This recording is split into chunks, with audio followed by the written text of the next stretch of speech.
Have you ever heard of silencing cell danger responses or memory upgrading as a way to get over chronic illness?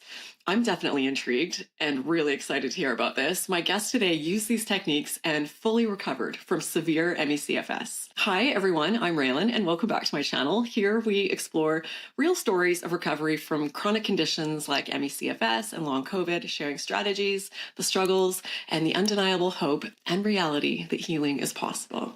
Today, I'm thrilled to be joined by Lolita over in Tasmania in Australia. After enduring 17 years of multiple quote unquote incurable illnesses, Lolita found a way to reclaim her health. I'm so excited and grateful to talk to her. She's one of the invaluable moderators in my Facebook group, which now has almost 10,000 members. It's a lot of work for admins and moderators, and we are so lucky to have her. So get ready to learn from Lolita, who went from being bedbound for over a decade, believing that might be her reality for the rest of her life. Well, hell no, that was not the case. So let's welcome Lolita. Lolita, so amazing to have you here. Thank you so much for doing this. Thank you. I've been looking forward to it. You have had such a long journey with this and such a challenging journey with this. I don't know how you're going to possibly sum it all up for us here, but if you could do your best, what has this all been like for you? Yeah, it's been an amazing journey, absolutely amazing, and I have to say now I've gotten through it, or still on it, really, aren't we always until we take that last breath? But I'm healthier, happier, everything's better now than I've ever been, and I think I'll be 67 this year. So it's pretty good life. Yeah, thank you. When I asked how your journey has been, amazing isn't the word I was expecting. I can see now, where you are now is such a good place. So what was it like in those early days, though, when you started facing all these health challenges? My goodness, really incredible. Like I had a very strange start to this whole illness, that I've been on. So, first of all, I just had a fall in the garden. I fell down, I hit my coccyx really hard like that. And I had some pain in my back, and I went to my normal chiropractors and body therapists. And usually pain goes pretty quickly, but for some reason, this one just wouldn't budge. So 4 years of this chronic pain, just crippling. And I had to give up my work.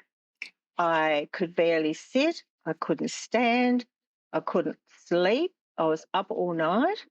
And I just didn't know what was going on. And all the x-rays, MRIs, CAT scans, everything were just showing there's nothing there. There's nothing wrong. So I was just going from doctor to doctor to doctor trying to figure out what's going on.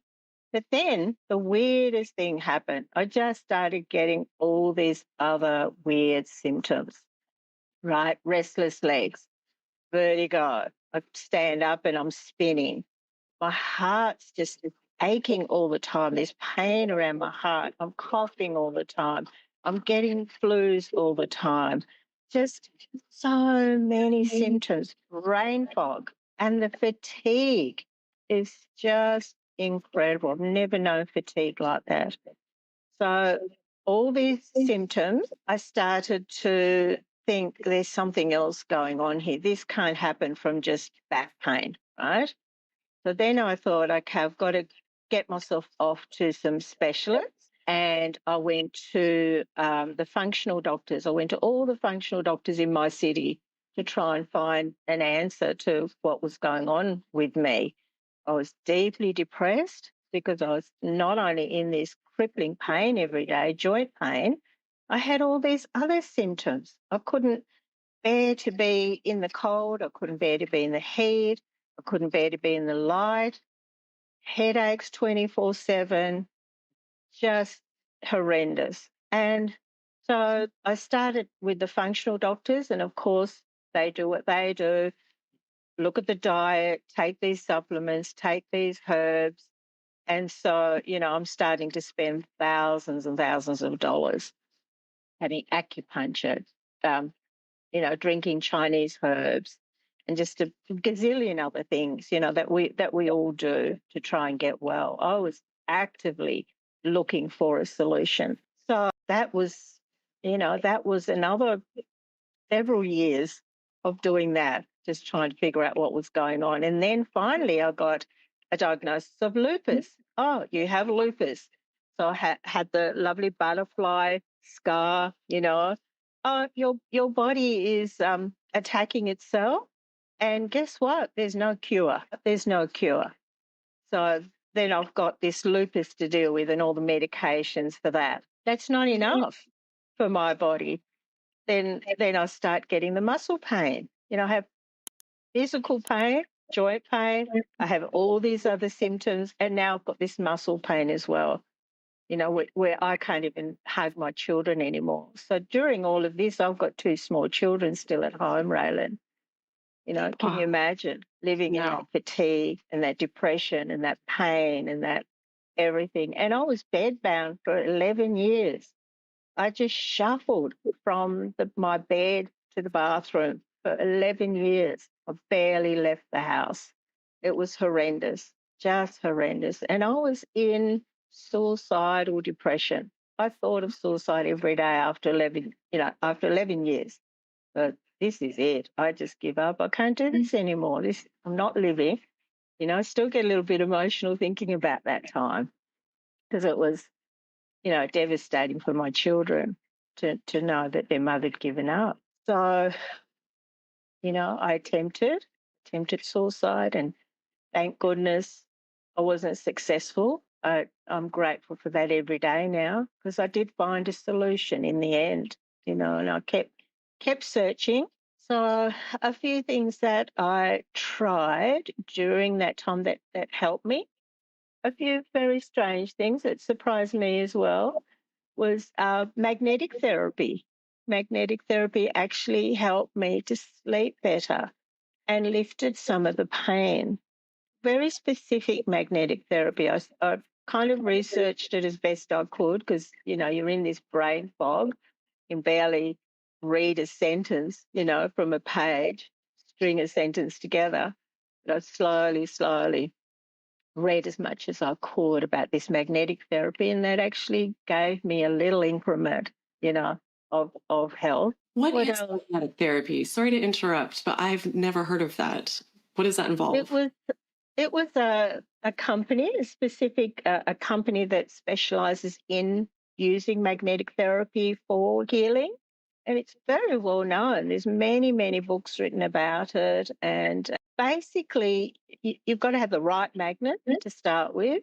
So, just warn people to make sure you do your research, right, and get the right magnets. You don't want to be putting a fridge magnet on your body, okay? So these basically what the magnetic technology does is it improves your circulation. Okay, so we've got iron in our blood, and the magnets are attracted to iron. Okay, and that circulates your blood more. So that's very simply put, Right. that helped. And then I did bioresonance therapy, and that helped again a little bit. So I went to a couple of specialists. They use this wonderful machine called the bioresonance machine. The research behind all that came from a Dr. Hulda Clark, who studied viruses and bacteria. So when I first got diagnosed with the lupus, the functional medicine people that I went to and the bioresonance people that I went to were pointing to that it was a virus. And when I look back, before my back injury, I had a shocking virus. It really knocked me flat. I was very ill for a very long time. And for all I know, that could have been Epstein-Barr or whatever. I never had it tested. But they said, look, it's the virus that's causing this problem. Couldn't explain the pain, what that had to do with it, the physical arthritic pain, but all the other symptoms that I was showing up is this virus. So they went about doing what they could by using this machine to find out where this virus was. They also checked for bacteria, fungus, parasites, mold, all those kinds of things. So the environmental toxins, that the body could be exposed to that's causing all these symptoms, that was their approach. So I changed the diet. I'd already been doing that because I knew that inflammatory foods cause joint pain. So I was already off the gluten and on all those anti-inflammatory foods. So they checked the diet. They gave me some supplements. They used the machine to try and eradicate this virus that was there. And they put me on a long, like over 2 years of a very small dose of antibiotics. So antibiotic therapy, basically, I did for 2 years. And again, I had that little increment. I noticed a change in my body that definitely helped. But I still had pretty much all the symptoms. I still had all the physical pain and the muscle pain and everything else that was going on. But I definitely felt a little shift, a little change in my body with that. One I haven't heard of. I'm thinking that I've heard it all over here, but yeah, that's really interesting. I wasn't going to leave any stone unturned, Raylan. I was out there, whatever anybody told me about. Like I was drinking kombucha when nobody had heard of it, 28 years ago. What's that mushroom thing sitting on your desk? Yeah. Someone handed me a little book on green lip mussel extract. They said that will fix all your pain, you know. So I read that and I got it. It didn't do anything. So yeah, there really wasn't anything that had tried. Now this is the interesting thing. Now that I'm doing this brain retraining, but the brain retraining is a little bit different. I'll tell you about that. But what I realize now when I look back, I was actually doing a lot of brain retraining while I was sick. So I was trying to read what I could about people who were recovering. And that's why I love what you do, because I was doing that back then, nearly 30 years ago. I was reading little Reader's Digest stories about people who'd recovered from illness. So I was already training my brain because I was looking for a solution. So now I look back, I realize that I think that's what helped me even back then. So I encourage people to do that, to just keep reading the recovery stories. I've got that book called The Cured, and I just flick through that. And just anything that I hear about, reading about it and learning about it, still even now. And it was also back then that I started to learn about my mind, how my mind was playing a part in this, because I knew that I'd had a lot of sadness. I carried a lot of sadness within me. I'd had a lot of trauma from a very early. I was taken away from my mother when I was 2 years old. I was brought to another country. So I was born in Fiji and I was brought to Australia to live with my father, who I had never known before. And this was at the age of 7. So I knew that I carried a lot of trauma and a lot of sadness, within me. So I was trying to learn as much as I could about the mind. And so actually that was one of the other things where I got the little increments of those 3 things. The third one was my family took me back to Fiji, where I was born. And when I arrived there, I was very, very sick. They wanted me to come back home because the hospitals there are not the best.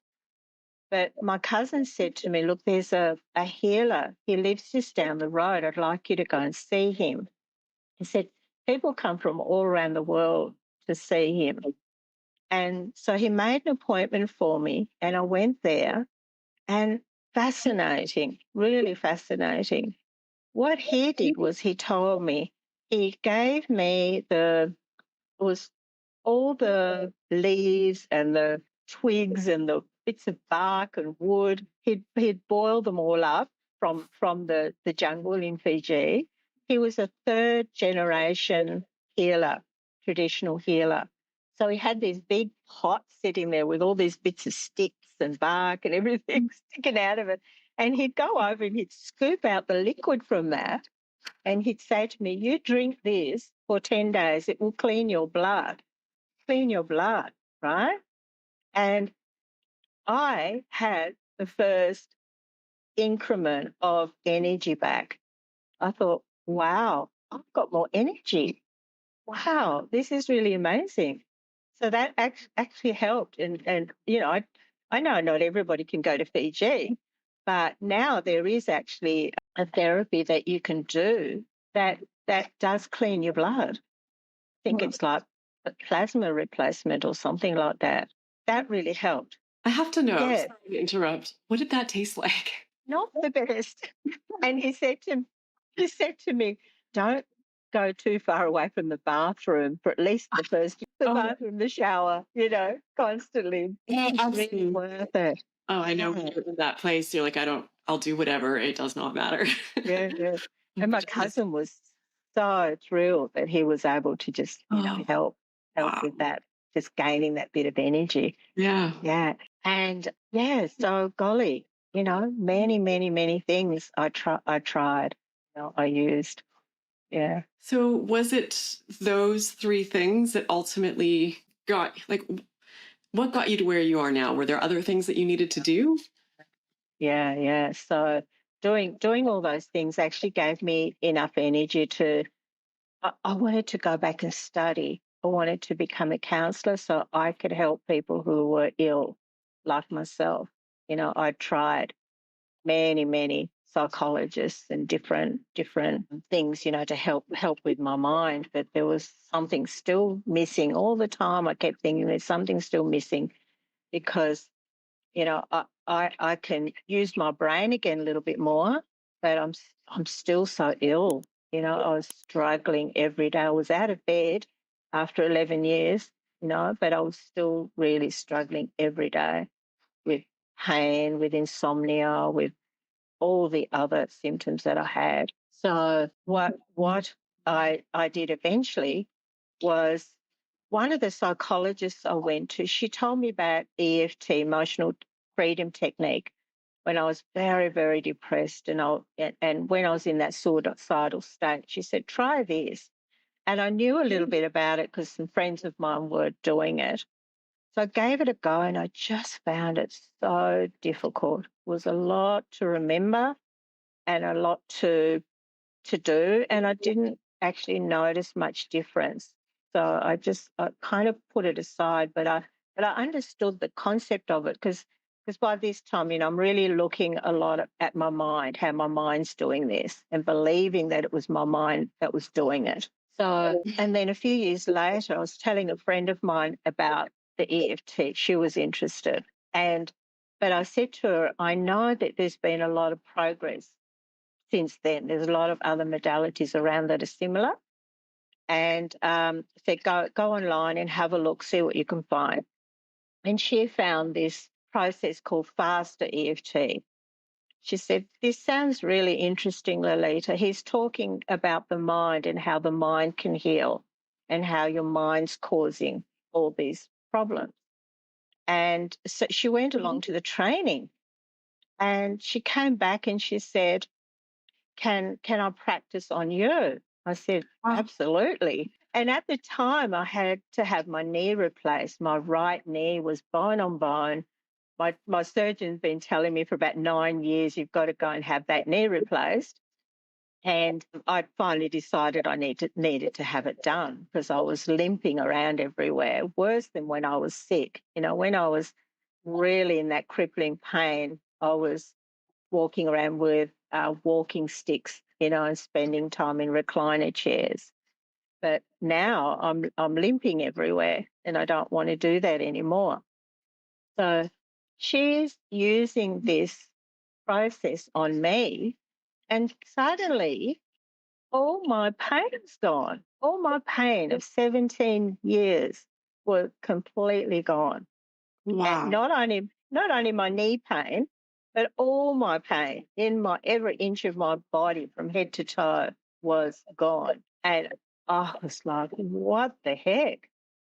So I started listening to these videos, and now I can see what the missing piece of the puzzle was. And I immediately began doing the training, because by this time I'm counselling people with mental illness and addictions. That was my speciality that I went into.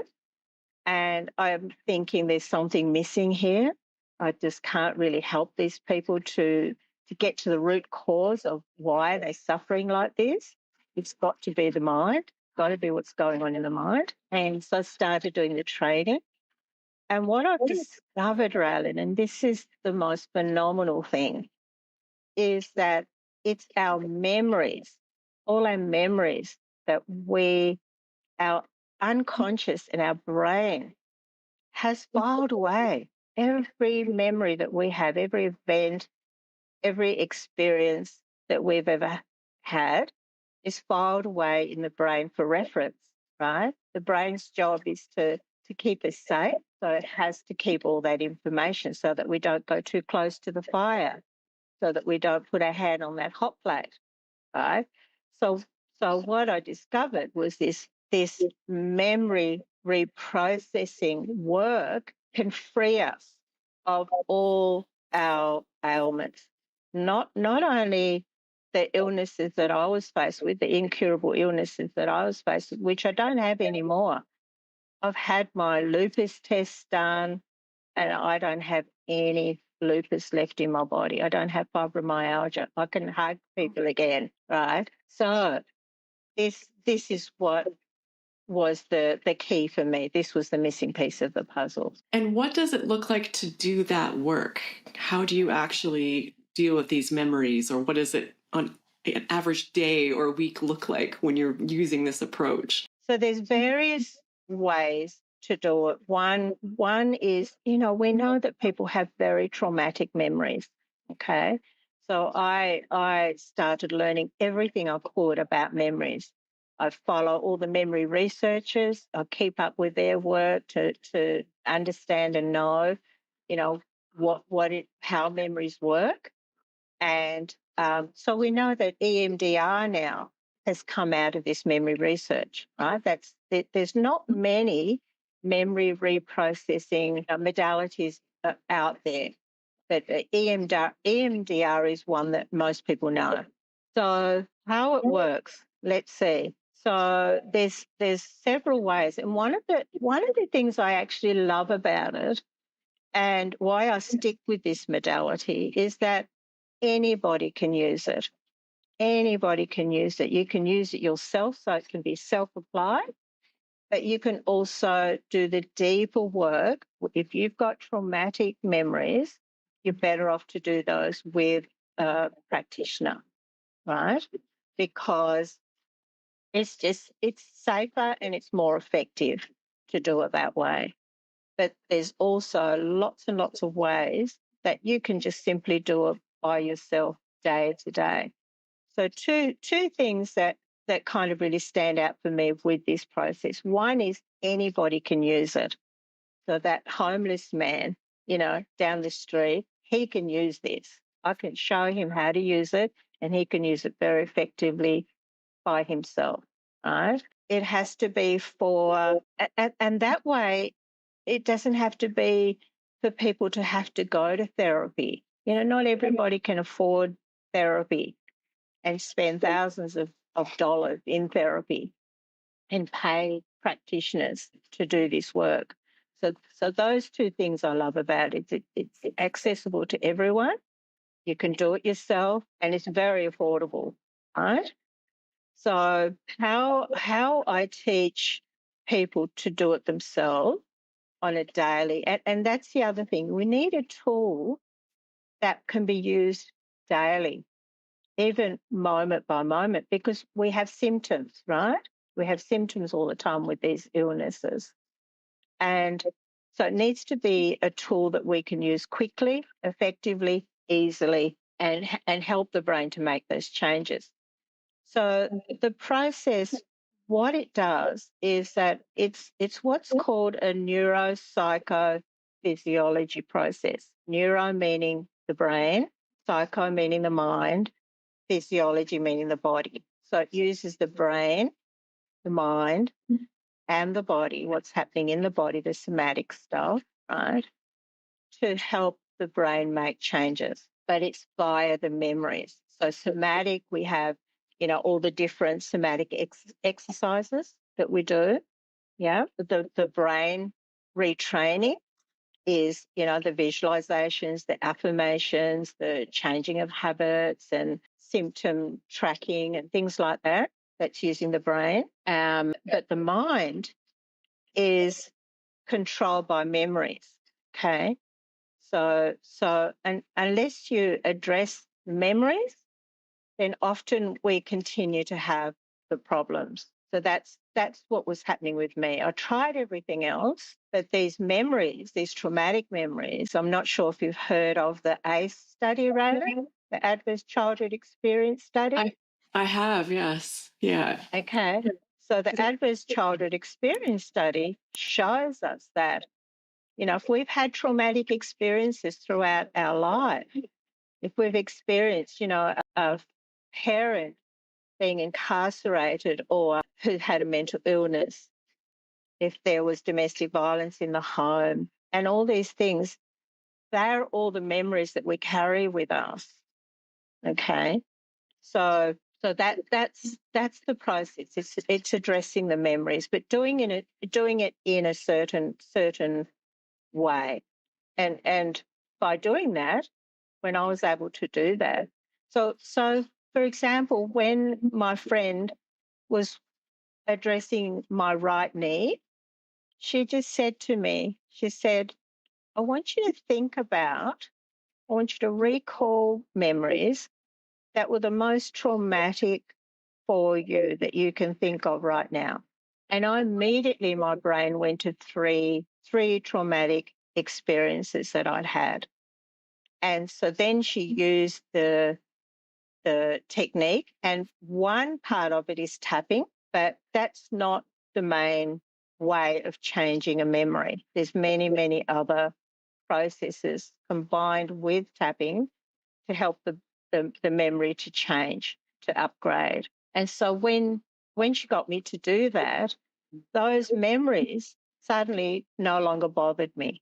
All the emotional pain that I was still holding on to, and those memories were from a long time ago, as soon as my body released the pain, the emotional pain, then my physical pain just went.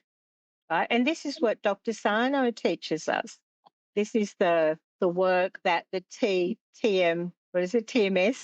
Yes. people TMS, are yes. doing. Yeah, that's what they're doing. The physical pain in the body is because of the emotional pain is there as well. As you've been speaking, there's a lot of parallels. I'm just rereading one of his books right now, and he talks a lot about repressed emotions and tension and things that we're carrying around. But can be tied to memories. But seems like a very similar understanding. That's it. That's exactly the same. So all we're doing with this process is actually targeting the memories. Okay. And once you just target that memory, those memories, the brain changes, right? So this is why, I'm a neuroplasticity coach, and this is what I help people to do, is help them to change those memories that their brain's holding on to. Okay. So here's a little example, a really profound example, very simple example, is I had a festival, a health festival. I was asked to come and demonstrate what I do there. So I was offering people like 15-minute sessions to give me a memory, and I'll help you to upgrade that memory and see how that helps your problem. Okay, so people were coming along with all kinds of different things: anxiety, depression, fears, phobias, lots and lots of different things. And I was helping them to do this in 15 minutes. Okay, so this mother and daughter came along, and this little girl, she was about 9 years old. She was standing there with a cap on, with her head down like this. And her mother said to me, I wonder if you would be able to help Evie. I said, I can give it a go. I'm happy to. What's the problem? She said, she's been coughing for 2 years, non-stop coughing. And we've had her to everybody. We've had her to all the specialists, the doctors. She's had tests done. She's been to psychologists. We've done everything. And she's completely losing her confidence. She's very unhappy. And because she just can't stop coughing, and she thinks that that's annoys everybody. She feels like that she's just, you know, a nuisance and she's annoying everybody. So I said to her, so 2 years ago, what happened? What bad thing happened 2 years ago? Can you tell me that? And immediately she went to this memory of when her mother took a phone call about her grandfather going to hospital, and she saw her mother really, really distressed, distraught.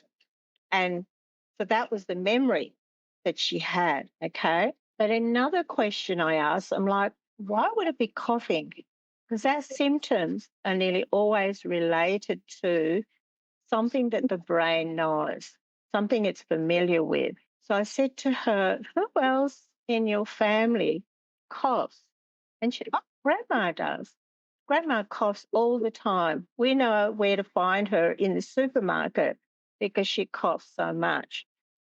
So little Evie's brain has connected coughing with being in distress, being upset, because her grandmother suffers quite a bit of anxiety. Okay.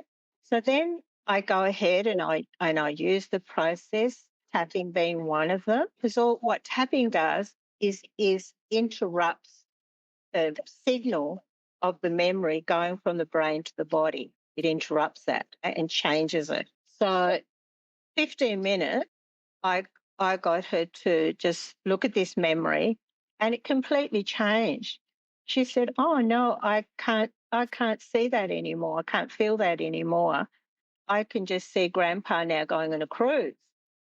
And I said, "That's wonderful. That's wonderful. Your brain just did that. Your brain changed that memory." And I said, "Now, can you cough for me?" And she was, and she looked at her mother, says, I can't cough, Mum. It's gone. It stopped, right? So her mother kept in touch with me, and she told me that her cough never came back. So that's just one example of how changing a traumatic memory can help a symptom in the body, right? So it's that brain, mind, and body combination that makes the changes. That's what happened to me, and that's what happens with all the clients that I work with. They come to me with all kinds of problems. Yes, most of them with chronic illnesses like I had. It can just work for anything, fears, phobias, insomnia, pain, anything. So that's kind of what I do, Raylan. That is amazing. I can't believe how much I still learn every single person I talk to. So much insight from everything that you're sharing. And, I still get interviewed sometimes and asked to share my story, my own ME/CFS journey. I did just earlier Yeah, today for this health summit. And I always give sort of the same story. And I talk about how I was working crazy hours, working out 6 days a week, not taking great care of myself, not getting enough sleep, high stress, high anxiety, low self-esteem, yeah, really critical. And I attribute a yeah, lot of that to the perfect storm, but I don't think yes, about the memories. And I grew up with a mother who had CFS, and it was intensely yes, stressful for all of us. And she had just yeah. taken her own life 8 months before I got sick from her own, Oh, Raylan. hopelessness from the journey. And I have thousands of rough memories from my childhood, and I never even think about that. Not very much, Yeah, anyways, when I'm factoring my whole. Of course, I understand the impact the stress had some role, but just yes, when you're talking about how all the memories we have filed away, I instantly felt like this heaviness, like, wow, we carry a lot yeah, we think We about do. all of that We do. filed away. So Yeah, just, yeah. yeah, I just really appreciate you explaining this so clearly and so well. And it's just really helping me to continue to understand, my own story. So I imagine it's the same for people who are watching. And, I can give you those links to those memory researchers. Once you listen to them, and they're saying this is the healing of the future. This memory reprocessing is healing of the future. This is what we've got to do as healers. We've got to help people address those memories. Because since then, I started listening recently, I started listening to Dr. Navio, right, about the cell danger response. Because when you've got lupus, you're told that your body's attacking itself. Your body's turning against you. So that cell danger response was very much alive, in me. And I understand my patterns now. I was very good at repressing my emotions. And I was like you, going a million miles per hour every day, day to day. Mother of five, raising five children, working, doing community work, just going, going, going. I played a ton of sport, you know. I was coaching, I was training, I was doing a million things. And my body just had enough. And I had this emotional pain that I was carrying around with me, right? And so Dr. Navio explains about this cell danger response. The missing piece of this cell danger response is the memories. It's the memories that are driving the cell danger response to stay on, to stay switched on. Okay. And then when that cell danger response is signaling the nervous system is then creating these symptoms. And then we have the problem, right? Why do I feel so sick? Why have I got all these weird symptoms going on? Finally, it makes sense to me, right? I had all those symptoms just from falling down and hurting my back. I had all those symptoms because that triggered my cell danger response to come on and stay on because I had all that other unprocessed pain and suffering that I was carrying. And that was because I still had all those memories. Okay, so these memories of researchers, and this is why I focus on neurology, is the brain can change. The brain can truly change. And the way to change the brain is to change the memories. Because if you can change the memories that are driving that cell danger response, that cell danger response is no longer a problem. Yes, there are a lot of other ways, there are a lot of avenues to do that. But what I've found from my 11 years I've been doing this, what I've found is they're very slow, right? Because I have clients come to me all the time who've done everything else. They've done the somatic work, they've done the TMS, they've done all these other things, you know, and they still have their problem. As soon as we address the memory, that dissipates very quickly, very quickly. Yep. It's, yeah, again, another part of my recovery. I started because I kept hearing about how you need to address past trauma. So I started thinking of things that I was still carrying around and I made a list of them. And for whatever reason, I just went through each of them, over a period of time. And it was typically things where someone had treated me unwell, or I didn't feel like I enforced my own boundaries. And I had regrets Yes. around just being treated poorly or just not having the courage to stand up for myself in different situations. And I went through them one by one and just reimagine them. Like, how would I Mm-hmm. like to have handled it? And it sounds like a similar thing. Like I was trying to change that memory in my mind and just kind of resolve it and put it to bed and have it not be there rearing its ugly head all the time. Yeah. It's Yeah. really incredible to hear you explain all The this. the yeah. So the thing with that is, I hear that all the time. People are trying to do that, Yeah. and they say, "Oh no, no, no! I've sorted that out. I've done that memory. Yeah. I'm okay with that Right. memory." And then I say to them, "Do you mind if we check? Do you mind if Yeah. I check it?" Guess what? The tears start coming, and it's all still there Yeah. because that's just one part of the memory. Okay. So memories of, wow, there's so many aspects to a memory. There's so many parts and pieces to a memory. So if you haven't changed every single part of it, if you haven't changed what you saw, what you felt, what you heard, what you smelled, Mm. right? I've had a lot of people, the strongest part of their memory has been the smell. So if you don't change that smell, guess what? The memory's still there. It's still lingering. Yeah, that makes a lot of Yeah. sense. Yeah. If the auditory is still there, so it's my dad. He's yelling at me. He's shouting at me. He's telling me I'm stupid, right? You can talk about that memory and sort of do what you need to reimagine that memory. But guess what? You're still going to hear your dad shouting at you, which is still going to trigger that cell danger response when someone else shouts at you. Yeah. So you clearly now work with people, helping them with all sorts of things. I keep thinking, how do I have more of you in my life? Can I hire you for something? So what sorts of support do you have available? What do you do? Right. It's really amazing. I've been doing this for 11 years and it's just been word of mouth pretty much. I'm not a very big techie person and been out there. So just word of mouth has really been, I see clients constantly just from word of mouth because people are seeing the changes, right? Massive changes. They go and tell someone. But I've been working on a course now for quite a while because I feel like I need to be able to access more people and share what I've learned with more people. Okay, so I'm doing a course at the moment and I'll give you the link to that. It's not quite finished, but people can start showing interest in it. And now, what the course is about is neuroplasticity, it's memory reprocessing work. But what it is what I found for myself, and I know you'll relate to this as well. And the thousands of people that I've worked with over these 11 years, guess what they all want? They all just want to feel happy, right? They want to have a happy life. They want to have a quality of life. They want a good life. But what I found is that whilst they're carrying around all these suppressed memories, these painful, hurtful memories within them, they can't quite access that happiness that they deserve.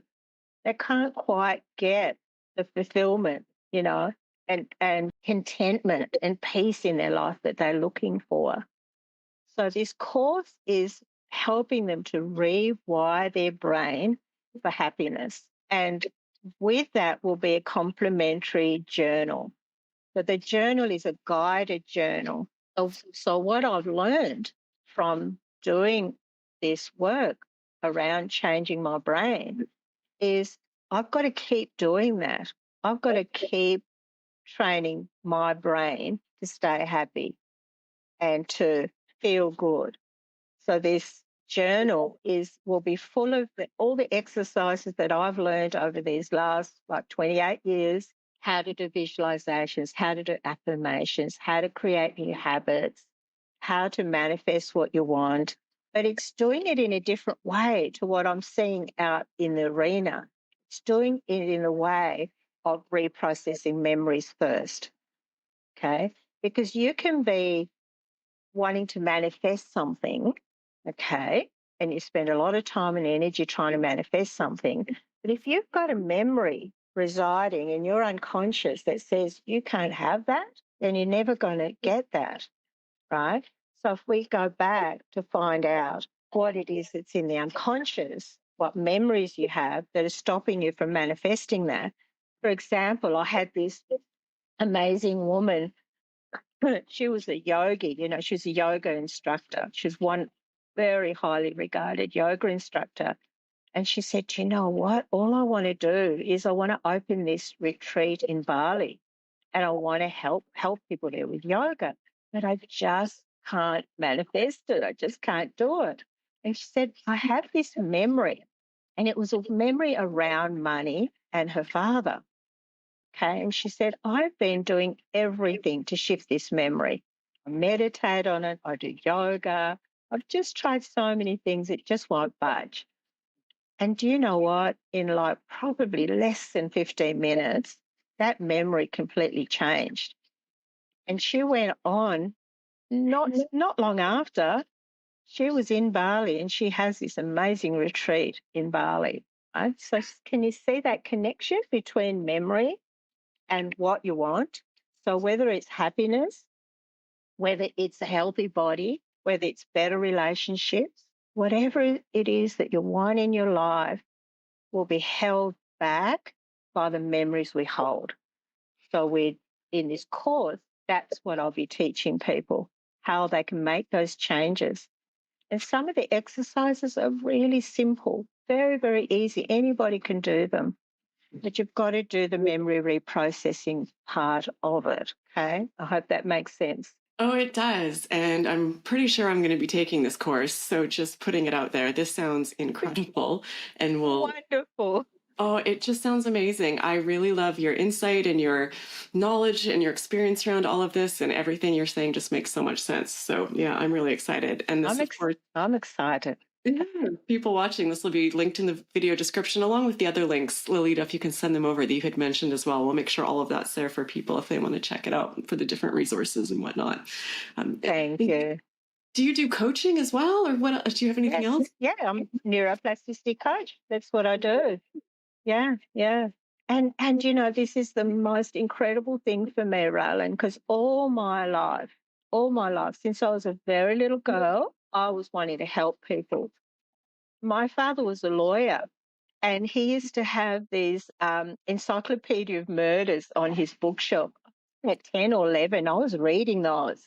Oh my And I would goodness. ask my father, he wasn't that impressed I was reading them, but I'd ask him, why do people do these things?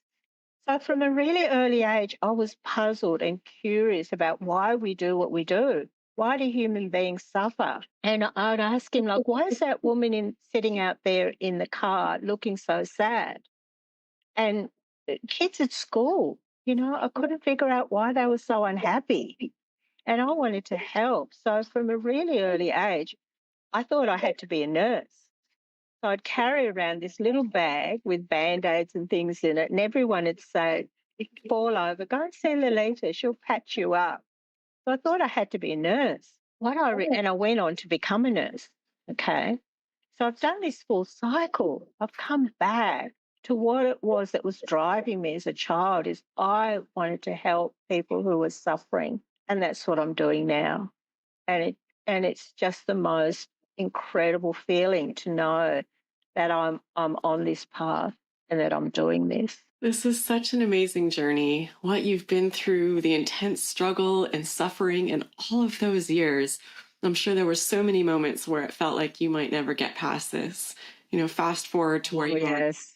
and just My mother also committed suicide, Raylan. Yeah, so I can really understand, you know. yeah. And I was heading down that track, you know, when I was sick. And like I said, I did attempt. And my youngest daughter, she started exhibiting a lot of my symptoms as well. So this cycle continues.